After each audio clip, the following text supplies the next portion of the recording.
Imagine waking up one morning to a message on your phone, not from a friend, not from family, but from someone at the very top of the political ladder. A message that doesn't ask you to back down. It tells you to.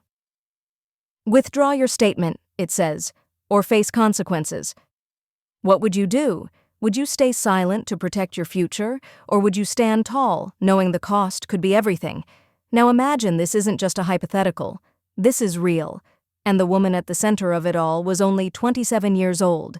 Caroline Levit walked into the Capitol every day believing she could make a difference. She didn't seek fame or fortune. She wanted to serve. But what she found wasn't public service. It was something darker. Something hidden behind closed doors, under layers of influence, money, and power.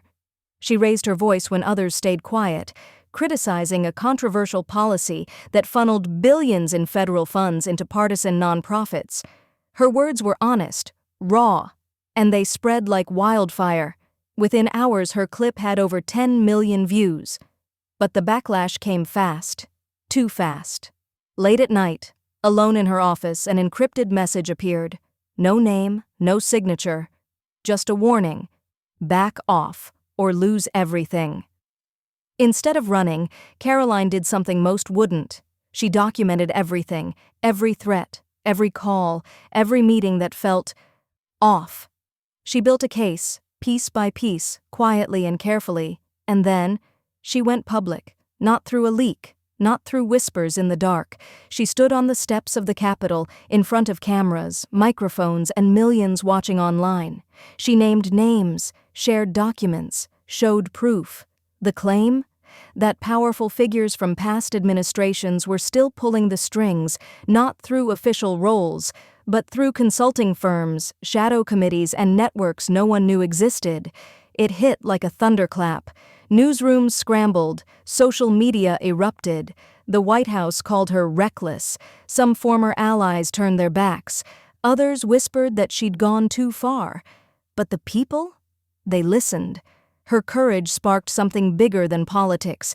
It became a movement, not about left or right, but about truth, transparency, accountability. A congressional hearing followed. National debates filled the airwaves.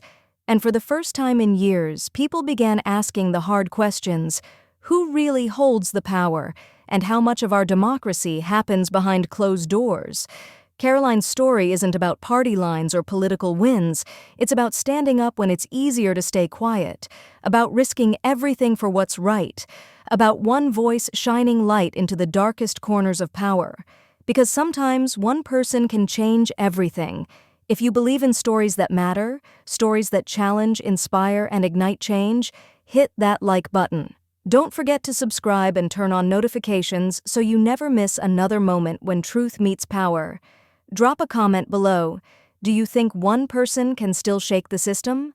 Or has power become untouchable? Let's talk.